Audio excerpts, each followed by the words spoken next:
Você tem diversas concepções e definições, mas uma essencial, que é direito à dignidade, à saúde, à vida digna, tudo que afronta a moradia, etc. A dignidade, essencialmente, é uma afronta a direitos humanos. Então, direitos humanos é todo o bem que a pessoa, o ser humano tem, que é o maior bem que nós temos é exatamente a vida. Tudo que afronta isso é afronta a direitos humanos. Direitos humanos, numa concepção geral, é isso.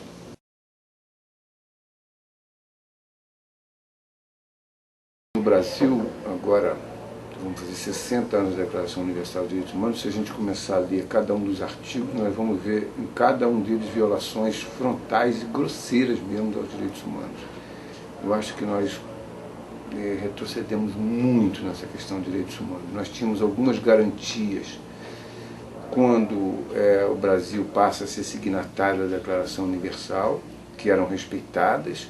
Nós tivemos um período difícil no Brasil, que a gente pode dizer, da ditadura militar de 64 a 82, que foi de completo respeito aos direitos humanos. Mas naquele momento nós tínhamos uma garantia importante, que era o Poder Judiciário. Isso é uma informação grave.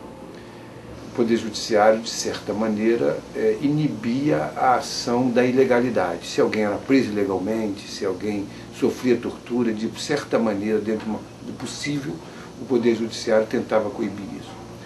Hoje essa situação está um pouco invertida. Hoje o Poder Judiciário dá mandado de buscas genéricos numa rua. Um exemplo, Rua Joaquim de Queiroz, no Complexo do Alemão. Esta rua nasce na parte principal de Ramos e vai atravessar todo o complexo, todo o morro. E o juiz concede um mandado de busca genérico, e aí a polícia pode entrar em todas as casas, independente de quem seja o morador. Isto, então, portanto, com beneplácito do Poder Judiciário de respeito direto aos direitos humanos. Então, quando a gente podia contar antes com o Judiciário, hoje talvez nem isso. Tem se agravado muito o desrespeito aos direitos humanos no Brasil. Aí você pode pegar exemplos em Recife, que é onde a polícia é mais violenta, no Rio de Janeiro também, mas a polícia mais violenta, a polícia que mais mata, também é a que mais morre. É ruim para todos os lados, não é só para um lado ou para o outro. Desafios eu acho até que são até simples, muito simples. Se hoje nós começássemos a investir maciçamente em políticas públicas, nós temos política de segurança, política de tudo. Políticas públicas nós não temos. E aqui temos, elas não são aplicadas. Se a gente começasse a investir hoje em ensino, saúde, educação, a gente não quer só trabalho, a gente não quer só comida, a gente quer diversão, lazer, claro, isso faz parte do direito humano, né, claro. Se a gente começasse a investir hoje maciçamente em políticas públicas, em 3 gerações nós conseguiríamos recuperar essa sociedade. Portanto, como a gente não está investindo nada, nós temos para frente 3 gerações perdidas sem nenhuma oportunidade.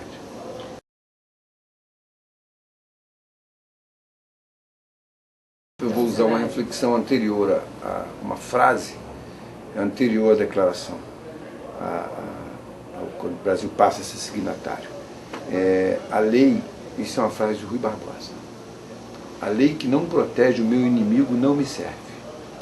É uma frase para reflexão. Então a gente tem que pensar o seguinte, será que a gente pode querer que o ser humano passe por aquilo que ele causou como punição? Melhorando um pouco. Quando a gente diz, talvez a solução seja matar algumas pessoas porque eles cometeram este ou aquele delito, nós estamos nos atestando que nós somos incompetentes. Nós estamos dizendo, nós não conseguimos resolver uma questão social, uma questão da vida das pessoas, da vida em sociedade, e por isso temos que eliminar essa pessoa do nosso meio. Nem os animais fazem isso. Os animais matam por sobrevivência, por necessidade. O ser humano mata absolutamente por razões menores. Então eu acho que é isso que a gente tem que pensar. Não é a questão de quem está merecendo aquele tratamento diferente. É por que você merece? É porque a gente está tratando da vida, que é o maior patrimônio que todos têm.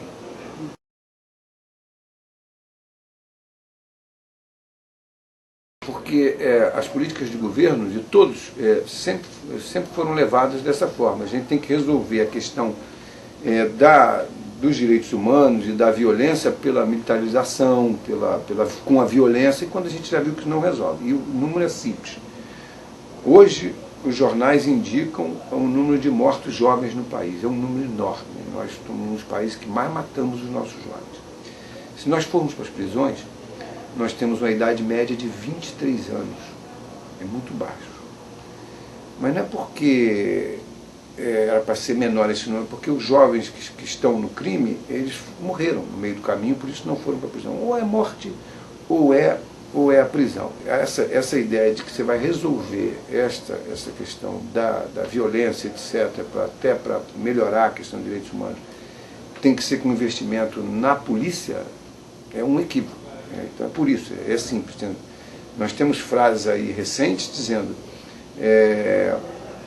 não se pode enfrentar bandidos com pétalas de rosas. Você tem que invadir uma comunidade de moradores de uma favela com balas e metralhadoras, como se todos naquela comunidade fossem bandidos. Isso todos nós sabemos que não. Onde nós arregimentamos nossos trabalhadores são nas comunidades. Nesse momento eles servem, no outros não. Então o equívoco é porque você leva para a sociedade, para a classe média, a informação de que você vai chegar à solução do crime a partir de uma política de segurança pública do confronto. Então essa equação é inteiramente equivocada. Isso não vamos resolver nunca a questão da segurança pública a partir desse tipo de comportamento. Estava dizendo do número de presos. Esses presos de 23 anos são analfabetos, desempregados e maioria negros ou pardos. Então é uma clientela muito específica. Então é uma questão naturalmente social, racial também, isso que é o fundamental. Quando a gente tiver uma outra visão de que é a segurança pública, esse quadro muda, com certeza, e não é difícil mudar esse quadro.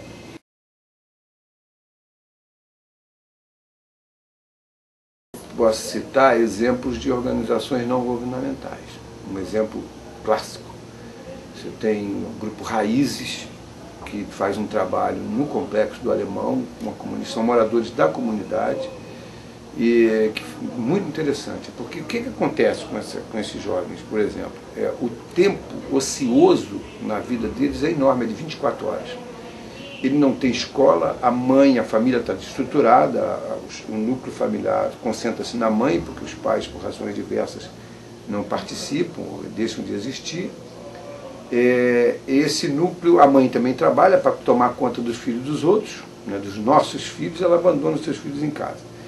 Esse grupo Raiz, por exemplo, é um exemplo bem clássico de como ocupar essa sociedade, essa juventude com coisas úteis.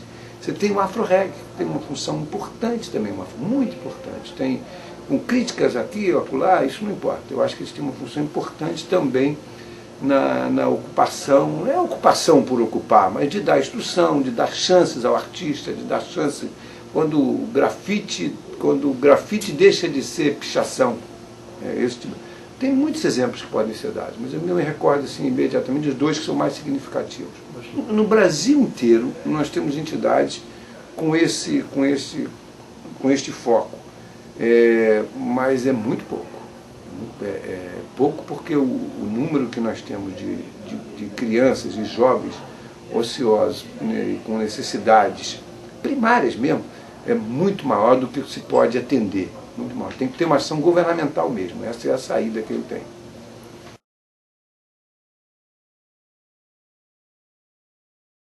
O Brasil tem alguns títulos assim, de campeão.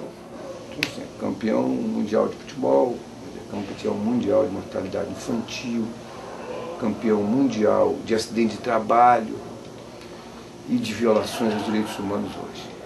Então hoje neste momento que a gente está aqui conversando, você não tenha dúvida, em algum lugar, ou em alguns lugares, algumas pessoas estão sofrendo violações de direitos mais básicos. Uma mãe que sofre um tiro de uma bala perdida, uma moça com 20 anos de idade, a primeira violação de direito humano, uma bala perdida que não tem segurança para você circular. E a segunda, que ela vai para o hospital e não tem hospital para atender.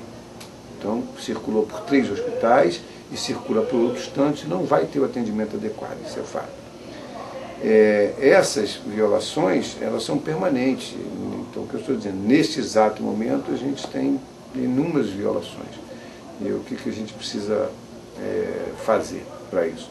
A sociedade tem que estar atenta para buscar medidas adequadas para que a gente tente ter consciência disso e evitar esse tipo de respeito ao direito do próximo. Se você começar a entender a diferença, que não há diferença entre os diferentes, você não pode se entender, você não pode querer que as pessoas tenham o mesmo comportamento que o seu. Se a opção sexual, se o comportamento sexual é da opção daquela pessoa, ele tem que ser respeitado e não compreendido. É uma opção. Assim é com o negro, assim é com a raça, assim é com... Você vai desenvolvendo... O que é fundamental é respeito à condição do outro. Isso é fundamental. Isso já é um grande passo. E compreensão. Vou dar um número. No ano passado, no Rio de Janeiro, nós tivemos 1.360 pessoas mortas nos chamados confrontos com a polícia. Foi um recorde histórico. Eu não estou entrando no mérito se os autos de resistência estão certos ou errados. Estou dizendo que a polícia matou 1.360 pessoas. E aí diríamos, mas os resultados foram bons. Não foram bons. Porque os outros crimes aumentaram em proporção igual. Latrocínio, roubo a transeunte, assalto em ônibus, nem há ônibus, esse assalto passageiro, um assalto à empresa de ônibus.